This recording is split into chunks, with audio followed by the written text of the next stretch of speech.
Bicycle নিয়ে ধাক্কা মারাকে কেন্দ্র করে রক্তারক্তি কাণ্ড। ঘটনাটি ঘটে উত্তর জেলার পানিসাগর মহকুমার অন্তর্গত পশ্চিম পদ্মবিল গ্রামের 2 নং ওয়ার্ডে। ঘটনার বিবরণে জানা যায় যে 2রা সেপ্টেম্বর বিকাল 3টে নাগাদ ওই এলাকার বাসিন্দা আমির আলীর ভাগিনা বাইসাইকেল চালাতে গিয়ে পার্শ্ববর্তী বাড়ির হাজন আলীর 12 বছরিয়া নাবালিকা কন্যাকে শান্তিতা আক্তারকে সজোরে আঘাত করলে ঘটনাস্থলেই আঘাতপ্রাপ্ত হয়। এই নিয়ে উভয় পরিবারের মধ্যে বাদ বিতণ্ডা হয়। পরবর্তীতে এরই সূত্র ধরে সন্ধ্যে 6টা নাগাদ আমির আলীর নেতৃত্বে এলাকারই শাহাবুদ্দিন, একরাজ আলী, আলকাজ আলী, আব্বাস আলী ও আফতাব আলী মিলে ঘরে প্রবেশ করে ধারালো অস্ত্র, দা এবং লোহার রড দিয়ে সংঘবদ্ধ আক্রমণ চালায় হাজন আলীর বাড়িতে। সংঘবদ্ধ আক্রমণের ফলে হাজন আলীর মাথায় এবং পিঠে জখম হয় সহ রক্তাক্ত হয়। পাশাপাশি হাজন আলীর স্ত্রী হাসিনা বেগমের মাথায় দায়ের আঘাতে প্রচণ্ড জখম হয়।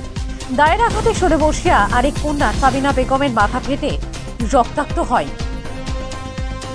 12 বর্ষীয়া শান্তিতা আক্তারকে লোহার রড দিয়ে পা ভেঙে দেওয়া হয়। এছাড়াও ধারালো দায়ের আঘাতে হাজন আলীর ভাই রমজান আলীর মাথা কেটে রক্তাক্ত হয়।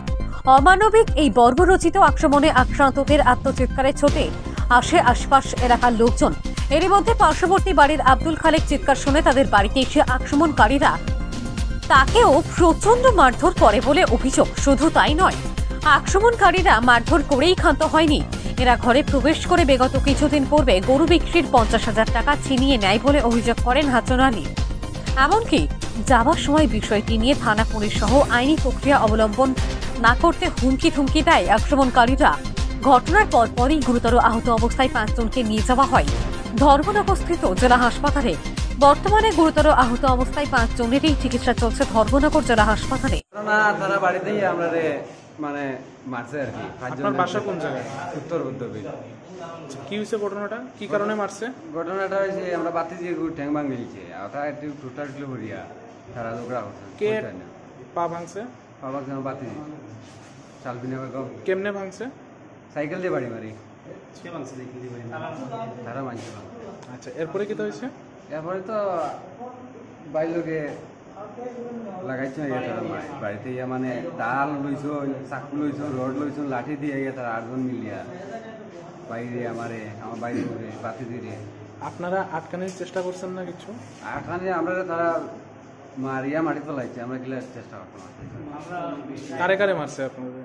আমারে মারছে, আমার বাইরে মারছে, আমার বাইরে ঘুরে মারছে, আমার বাতি দিয়ে মারছে, আমার ছোট ভাই ঘুরে মারছে। যে মেয়েটার পা ভাঙছে ওই মেয়েটার সাথে আপনার সম্পর্ক কি? আপনার কি হয়? আমার বাতি দিয়ে। আচ্ছা, আপনার পরিবারের আর কারে কারে মারছে? আমরা 6 জনকে মারছে। যদিও গতকাল রাত্রিতেই পানিসাগর থানার পুলিশ প্রধান অভিযুক্ত আমির আলীকে গ্রেপ্তার করতে সক্ষম হয়, বাকি অভিযুক্তরা পলাতক। এখন দেখার বিষয় পানিসাগর থানার পুলিশ সংঘবদ্ধ আক্রমণ কাণ্ডে জড়িতদের বিরুদ্ধে কি পদক্ষেপ গ্রহণ করেন। Bureau report, KCV live.